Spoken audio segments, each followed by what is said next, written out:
Subscribe to our YouTube channel and press the bell icon to get the latest updates.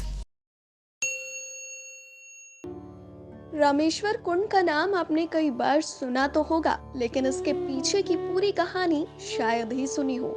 आज हम इसी विषय पर देने वाले हैं आपको खास जानकारी। दरअसल एक समय श्री कृष्ण इसी कुंड के उत्तरी तट पर गोपियों के साथ वृक्षों की छाया में बैठकर श्री राधिका के साथ हास परिहास कर रहे थे। उस समय इनकी रूप माधुरी से आकृष्ट होकर आसपास के सारे बंदर पेड़ों से नीचे उतरकर उनके चरणों में प्रणाम कर किलकारियां मारकर नाचने कूदने लगे। बहुत से बंदर कुंड के दक्षिण तट के वृक्षों से लंबी छलांग मारकर उनके चरणों के समीप पहुंचे। भगवान श्री कृष्ण उन बंदरों की वीरता की प्रशंसा करने लगे। गोपियां भी इस आश्चर्यजनक लीला को देखकर मुग्ध हो गई। वे भगवान श्री रामचंद्र की अद्भुत लीलाओं का वर्णन करते हुए कहने लगीं, वे श्री राम भगवान रामचंद्र की अद्भुत लीलाओं का वर्णन करते हुए कहने लगी कि श्री रामचंद्र जी ने भी बंदरों की सहायता ली थी। उस समय ललिता जी ने कहा, हमने सुना है कि महापराक्रमी हनुमान जी ने त्रेता युग में एक छलांग में समुद्र को पार कर लिया था, लेकिन आज तो हम साक्षात रूप में बंदरों को इस सरोवर को एक छलांग में पार करते हुए देख रहे हैं। ऐसा सुनकर कृष्ण ने गर्व करते हुए कहा, जानती हो, मैं ही त्रेता युग में श्री राम था। मैंने ही राम रूप में सारी लीलाएं की थी।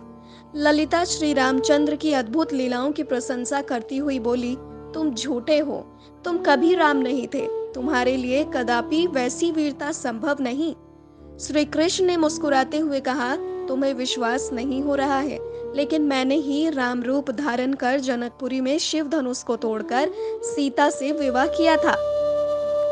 पिता के आदेश से धनुष बाण धारण कर सीता और लक्ष्मण के साथ चित्रकूट और दंडकारण्य में भ्रमण किया और वहां अत्याचारी दैत्यों का विनाश भी किया। फिर सीता के वियोग में वन वन भटका। फिर बंदरों की सहायता से रावण सहित लंकापुरी का ध्वंस कर अयोध्या लौटा।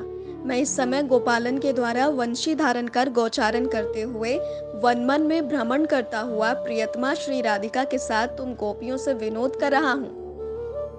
पहले मेरे राम रूप में धनुष बाणों से त्रिलोकी कांप उठती थी, लेकिन अब मेरे मधुर वेणुनाद से सभी प्राणी उन्मत्त हो रहे हैं। ललिता ने मुस्कुराते हुए कहा, हम केवल कोरी बातों से ही विश्वास नहीं कर सकती। यदि श्री राम जैसा कुछ पराक्रम दिखा सको तो हम विश्वास कर सकते हैं। श्री रामचंद्र जी 100 योजन समुद्र को भालू कपियों के द्वारा बंधवाकर सारी सेना साथ उस पार ले गए थे। आप इन बंदरों के द्वारा इस छोटे से सरोवर पर पुल बंधवा दे तो हम विश्वास कर सकती हैं। ललिता की बात सुनकर श्री कृष्ण ने वेणु ध्वनि के द्वारा क्षण मात्र में सभी बंदरों को इकट्ठा कर लिया और उन्हें प्रस्तर शिलाओं के द्वारा उस सरोवर के ऊपर सेतु बांधने के लिए आदेश दे दिए। देखते ही देखते श्री कृष्ण के आदेश से हजारों बंदर बड़ी उत्कृष्टता के साथ साथ उत्साह दिखाते हुए दूर दूर स्थानों से पत्थरों को लाकर सेतु निर्माण में लग गए।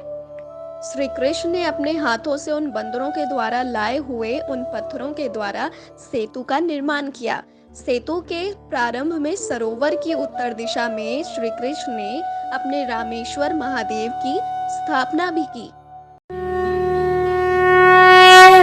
Subscribe to our YouTube channel and press the bell icon to get the latest updates.